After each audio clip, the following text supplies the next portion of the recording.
السلام عليكم ورحمة الله تعالى وبركاته.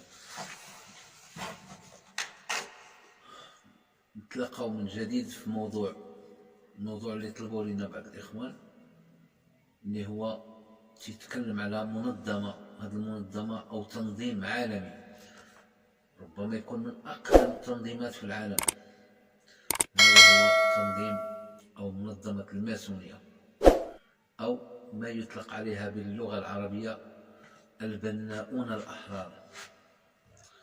وهنا كنتوقفوا باش نرجعوا للتاريخ، لأن هذه المنظمة ربما عندها أكثر من بداية في العالم، أكثر من بداية أو أكثر من نشأة، على ما يقولون أو يدعون هم، أن يقولون أن الماسونية تمتد جذورها إلى سليمان، ويقولوا أنها تمتد إلى النمرود، ويقولوا أنها تمتد إلى الفراعنة. وبما أنهم كي يركزوا على أنها تمتد إلى سليمان، بأن هو اللي بنى فلسطين، ويقولوا بأن هاد الماسونيين هما اللي بنوا فلسطين، هما اللي بناو يعني القدس والهيكل اللي هما كيقولوا هيكل سليمان. وهذا بادعائهم أنهم باش يركزوا على هذه المنطقة اللي هي مهمة لهم، لأن الماسونية كما كنعلموا فهي يعني تنظيم له جذور صهيونية. يعني الماسونية تتقول على راسها أنها التاريخ أو النشأة ديالها من سليمان، من النبي سليمان. وكاين بعض يعني الأساطير الأخرى أنهم يقولون أنها تمتد إلى يعني النمرود اللي هو كان حتى هو من البنائين، اللي هو من أول الناس اللي تيبنيو في الأرض وتيداروا مدن وداروا. كان النمرود كان يدعي الألوهية، وكيقولوا أنها تمتد إلى الفراعنة. علاش؟ لأن هذا الهرم اللي عندهم الذي تتوسطه عين، هذه عين اللي هي في الحقيقة هي عين حورس، هذا الإله الفرعوني القديم. يعني حورس العين الهرم، يقولوا بأنهم هم البناؤون اللي بنوا الأهرامات.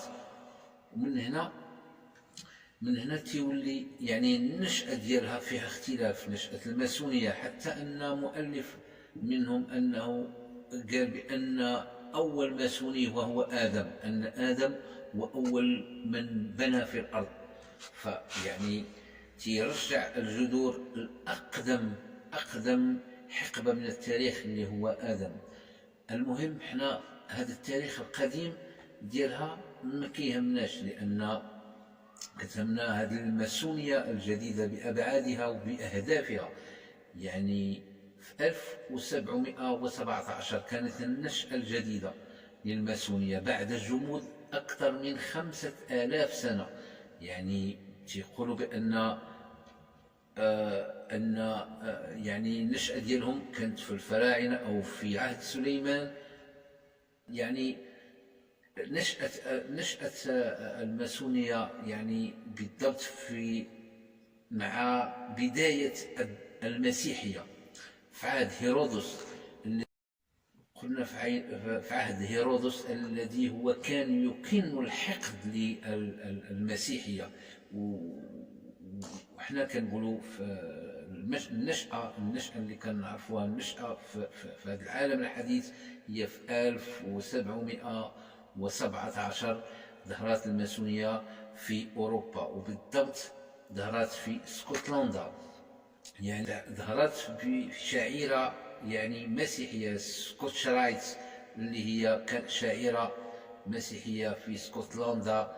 ظهروا الماسونيين على شكل مسيحيين، مع أن المبدأ الماسوني يحقد على الأديان ويريد أن يوحد العالم ويصبح العالم لا يحكمه أي دين، لأن يعني العائق الوحيد اللي في المخطط ديال الماسونية وهو الأديان. الأديان تعتبر هي العائق الوحيد لتوحيد العالم، لأن مدام المذاهب أو الأديان كلها عندها كل دين عنده معتقداته وعنده شعائره يختلف على الدين الآخر، يعني هنا مستحيل باش يتوحد بهم العالم.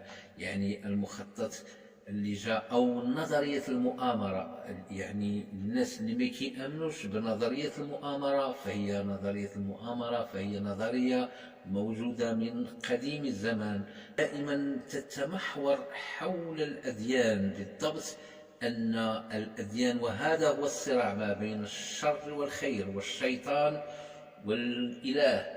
يعني هنا الله سبحانه وتعالى أن الشيطان أعطى الله الحرية أنه يعني يستعمل جميع قلنا الأسلحة لضلالة بنو الإنسان أو البشر.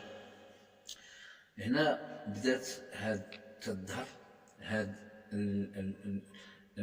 يعني الماسونية في الحلة المسيحية.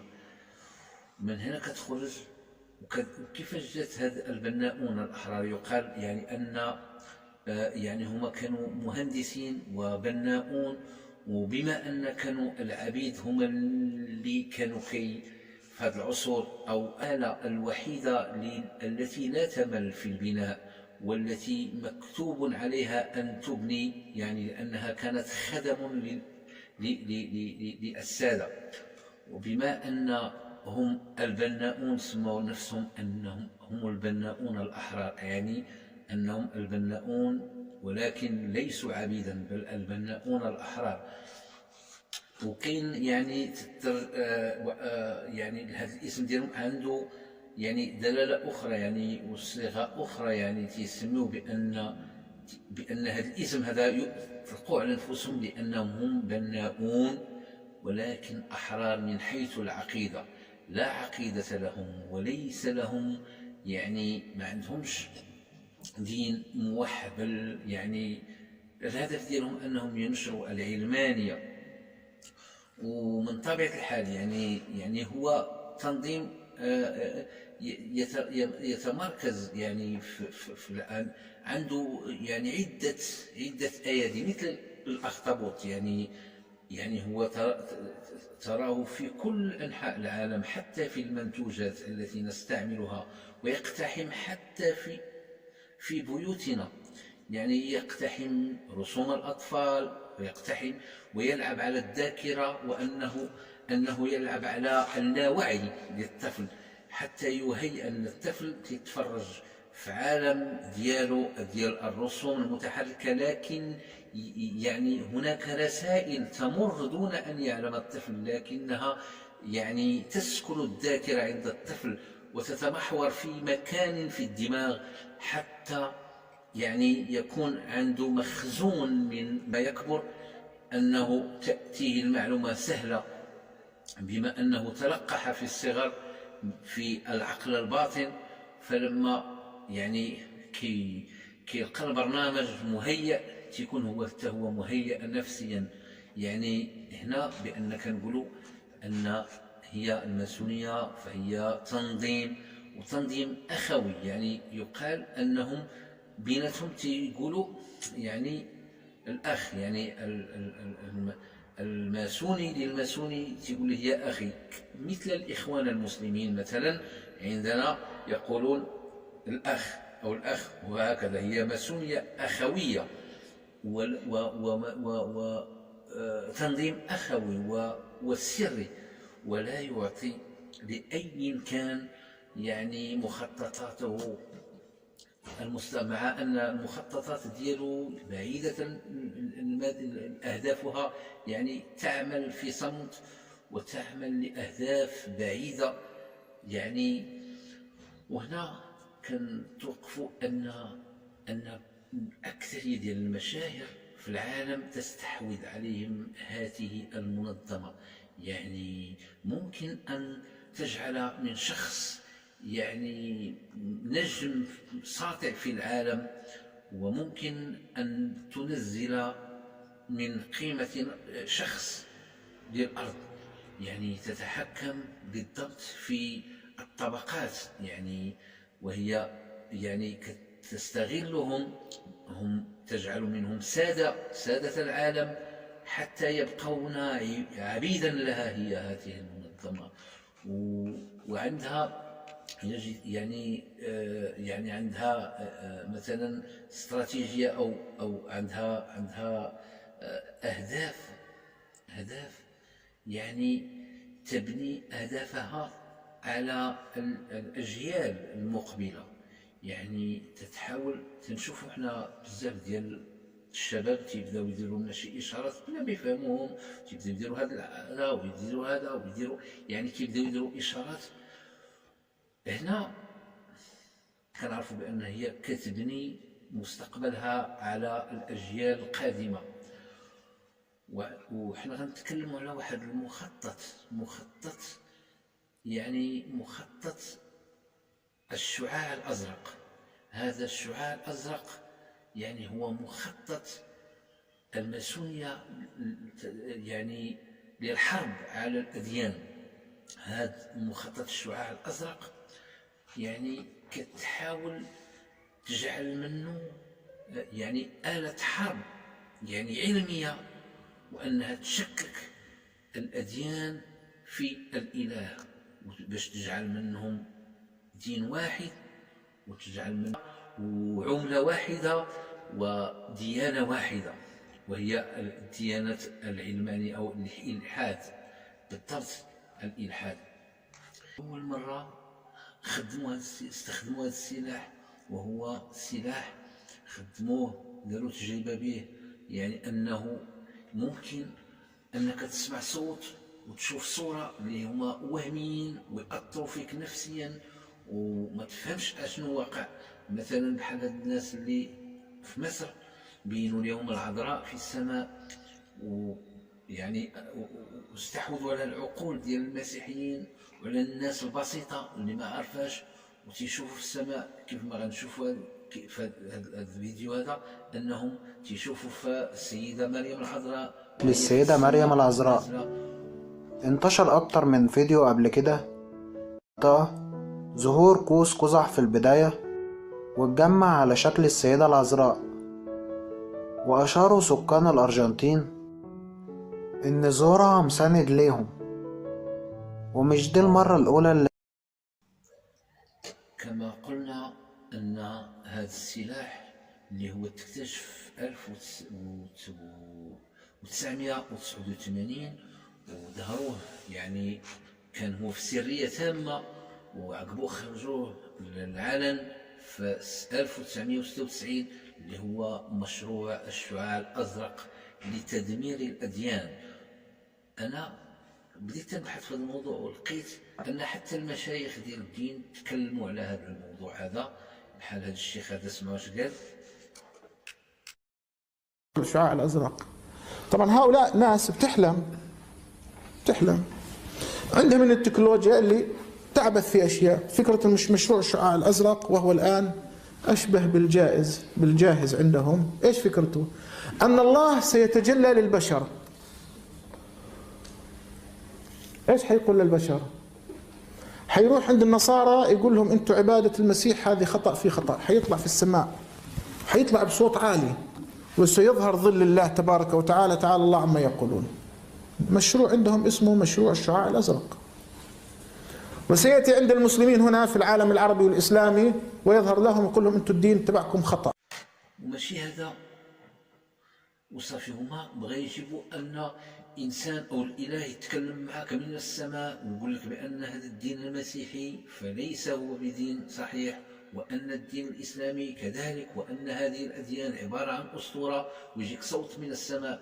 وكيف مؤخرا كنا سمعنا واحد الصوت في السماء وكل مدينة عندنا سمعاته وما فهمناش شنو هو. ربما هذا من هذا الاختراع، وممكن يتحكموا حتى في الزلازل ديال البلايص، يعني ديال الأماكن ديال الأرض، وكيديروا كوارث طبيعية بهذا السلاح، هذا الشعاع الأزرق.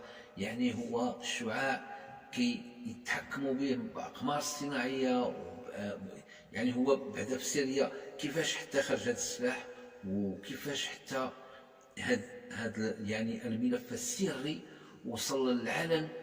يعني في الحلقة الجاية غادي نشرح لكم كيفاش خرج للعلن عن طريق الغلط، عن طريق واحد الصحفي اللي هو من بعد انه اختفى ما بقاش دار ليه الاثر. وهذا يعني هذا السلاح نقدروا نشوفوا في هذه اللقطات هذو وتشوفوا اشنو كيوحي لكم. هذا السلاح ممكن ان العقل ديالكم يصدقوا، وهنا فين غادي يلعبوا على العقول البشريه، وممكن انك تشوف معجزات وتصدقها.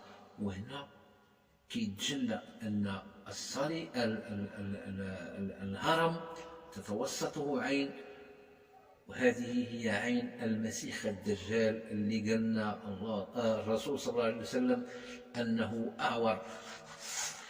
هنا غادي تلعب الماسونية دور في ظهور المسيح الدجال، وغادي تحاول انها تطمس الديانات من على الارض.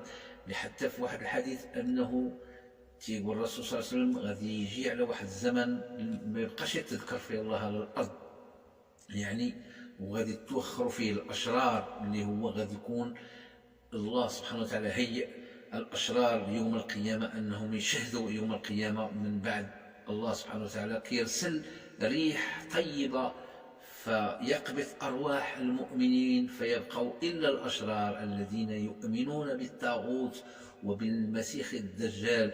يعني هل الماسونيه لها دور في خروج المسيح الدجال في آخر الزمان؟ وهل هذا هو آخر الزمان بالنسبة إلى قارنا أن الرسول صلى الله عليه وسلم قالنا جئت والساعة كهاتين، وأشار بأصبعيه الواسطة والسبابة. شوف هادو جئت والساعة كهاتين، يعني البعد ما بينه وبين الساعة كهذا الفرق اللي ما بين هذا الأصبع وهذا الأصبع. وشحال هذا باش جا الرسول باش قال هذه الكلمة؟ 1400 سنة. يعني ممكن نكونوا كنلعبوا في اللحظات الأخيرة من خروج المسيح الدجال بأيادي بشرية يعني تنظيم اللي هو جاء من الأزل مع الإنسان. وهذا التنظيم هو الشيطان لما أمره الله أن يشارك بنو الإنسان في كل شيء في حياتهم كلها، ولا بد أن تأتي النهاية كما أخبر بها الله سبحانه وتعالى. شوفوا هذه اللقطات من هذا السلاح، هو سلاح التي ستسيطر على العقول وسينسون الله سبحانه وتعالى. غادي يبداو يقولوا بأن كل شيء تنشوفوه في هذا العالم فهو طبيعة ونتحكم به، وأن الله ليس له وجود. ونحن نقول الله لا إله إلا هو الحي القيوم لا تأخذه سنة ولا نوم، له ما في السماوات وما في الأرض، من ذا الذي يشفع عنده إلا بإذنه، يعلم ما بين أيديهم وما خلفهم ولا يحيطون بشيء من علمه إلا بما شاء، وسع كرسيه السماوات والأرض ولا يؤوده حفظهما وهو العلي العظيم. ونتابعوا هذا الموضوع في الحلقة الأخرى إن شاء الله، والسلام عليكم ورحمة الله تعالى وبركاته.